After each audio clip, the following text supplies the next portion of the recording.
حج 2026 کے 4 special packages Alyaseen tours and travels 15 جنوری 2026 booking کی آخری تاریخ۔ السلام علیکم ناظرین، میں ہوں عاصم خان اور آپ دیکھ رہے ہیں BBN چینل۔ آئیے دیکھتے ہیں آج کی ٹاپ 10 نیوز۔ سوئس حکومت نے تصدیق کی ہے کہ امریکہ اور ایران کے درمیان نیوکلیئر پروگرام پر بات چیت کا نیا راؤنڈ اس ہفتے جنیوا میں منعقد ہوگا۔ امریکہ کا زور ہے کہ ایران یورینیم انریچمنٹ پر پابندی قبول کرے اور اپنی نیوکلیئر سرگرمیوں کو محدود کرے۔ تجزیہ نگاروں کے مطابق جنیوا کی یہ ملاقات انتہائی اہم ہے، کیونکہ اگر بات چیت کامیاب ہوتی ہے تو علاقائی اور بین الاقوامی سطح پر تناؤ کم ہو سکتا ہے، ورنہ اختلافات مزید گہرے ہو سکتے ہیں۔ ایران نے کہا ہے کہ امریکہ کے ساتھ نیوکلیئر ٹاکس تبھی آگے بڑھ سکتی ہے جب زیادہ سخت اور بیکار کی شرطیں نہ رکھی جائیں۔ ایرانین آفیشیلز کا کہنا ہے کہ اگر بات سیدھی اور صاف طریقے سے ہو تو مسئلہ حل ہو سکتا ہے۔ انہوں نے کہا کہ ان کا میزائل پروگرام ان کے لیے بہت اہم ہے اور اس پر کوئی سمجھوتا نہیں ہوگا۔ ایران نے یہ بھی کہا کہ اس کا نیوکلیئر پروگرام صرف امن کے مقصد کے لیے ہے اور وہ اپنے حق سے پیچھے نہیں ہٹے گا۔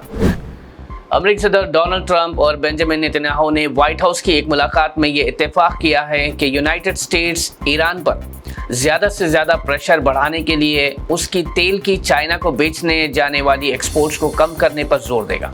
آفیشیلز کے مطابق چائنا ایران کا سب سے بڑا تیل خریدنے والا ملک ہے، جہاں سے ایران کی 80% سے زیادہ تیل کی سیلز ہوتی ہے، اور اس ٹریڈ کو روکنے سے تہران کی معاشی آمدنی پر زبردست اثر پڑے گا۔ دونوں رہنماؤں نے کہا کہ یہ قدم ایران کو اپنے نیوکلیئر پروگرام اور علاقائی رویے میں کنسیشنز پر مجبور کرنے کی کوشش کا حصہ ہے۔ UN secretary general Antonio Guterres نے کہا ہے کہ بھارت ایک تیزی سے آگے بڑھنے والی معیشت ہے اور آرٹیفیشل انٹیلیجنس سمٹ کے لیے بالکل صحیح جگہ ہے۔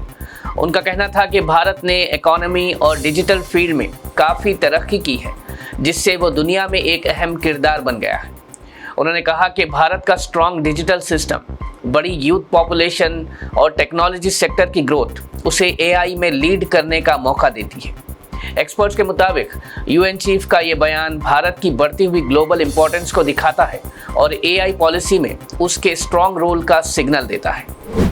ویسٹ بنگال میں اسپیشل انٹینسیو ریویژن کے تحت ووٹر لسٹ کی ہیئرنگز مکمل ہو گئی ہے اور قریب 5 لاکھ ووٹرز کو فائنل لسٹ سے ہٹانے کے لیے نشاندہی کی گئی ہے، کیونکہ وہ بار بار نوٹس کے باوجود تصدیق کے لیے حاضر نہیں ہوئے۔ اس سے پہلے بھی لاکھوں نام موت، دوہری انٹری یا منتقلی کی وجہ سے ڈرافٹ لسٹ سے نکالے جا چکے ہیں۔ آفیشیلز کا کہنا ہے کہ ڈاکیومنٹس کی جانچ اب بھی جاری ہے اور فائنل ووٹر لسٹ جاری ہونے کے بعد الیکشن کمیشن آف انڈیا کا فل بینچ ریاست کا دورہ کرے گا، جس کے بعد ہی اسمبلی الیکشنز کے لیے اسکیڈول کا اعلان ممکن ہے۔ AIMIM پارٹی چیف اسد الدین اویسی نے اپنے بیان میں کہا کہ 18ویں صدی کے رولر ٹیپو سلطان نے انگریزوں کے خلاف جنگ لڑی اور کبھی بھی ان سے معافی یا رحم کی بھیک نہیں مانگی، جیسا کہ ونائک دامودر ساورکر نے انگریزوں کو خط لکھ کر کئی مرتبہ معافی مانگی تھی۔ اسد اویسی کے اس بیان کے فوری بعد BJP نے ساورکر کے حوالے سے کی گئی باتوں کو غلط قرار دیتے ہوئے کہا کہ یہ جھوٹی اور سیاست کی بنیاد پر ہے۔ فی الحال اب یہ معاملہ ایک بار پھر تاریخ اور سیاست کے ٹکراؤ کا مرکز بن گیا ہے۔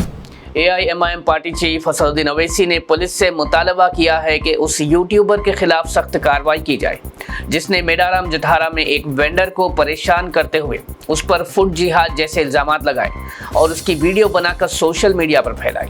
اسد اویسی کا کہنا ہے کہ یہ صرف ویوز اور پیسہ کمانے کے لیے عام لوگوں کی عزت اور روزی روٹی کو نشانہ بنایا جا رہا ہے، جو بالکل قبول نہیں کیا جا سکتا۔ انہوں نے کہا کہ اگر ایسے لوگوں پر فوراً ایکشن نہیں لیا گیا تو یہ غلط روایت بن جائے گی اور معاشرے میں نفرت اور بے چینی مزید بڑھے گی۔ AIMIM لیڈر اکبر الدین اویسی نے پارٹی کے فاؤنڈیشن ڈے کے موقع پر کہا کہ آل انڈیا مجلس اتحاد المسلمین ملک بھر کے مسلمانوں کے لیے امید کی روشنی بنی ہوئی ہے، کیونکہ جب بھی ان پر ناانصافی یا ظلم ہوا پارٹی نے ان کی آواز بلند کی۔ ان کا کہنا تھا کہ AIMIM صرف ایک سیاسی جماعت نہیں بلکہ حقوق کی تحریک ہے جو مظلوم طبقوں کے لیے لڑ رہی ہے۔ انہوں نے دعویٰ کیا کہ پارٹی تلنگانہ سے باہر بھی اپنی موجودگی مضبوط کر رہی ہے اور مختلف ریاستوں میں لوگوں کا بھروسہ حاصل کر رہی ہے۔ اکبر الدین اویسی نے کہا کہ ان کا مقصد صرف ایک طبقے تک محدود نہیں بلکہ ہر اس شخص کے لیے خدمت کرنا ہے جو ناانصافی کا شکار ہے۔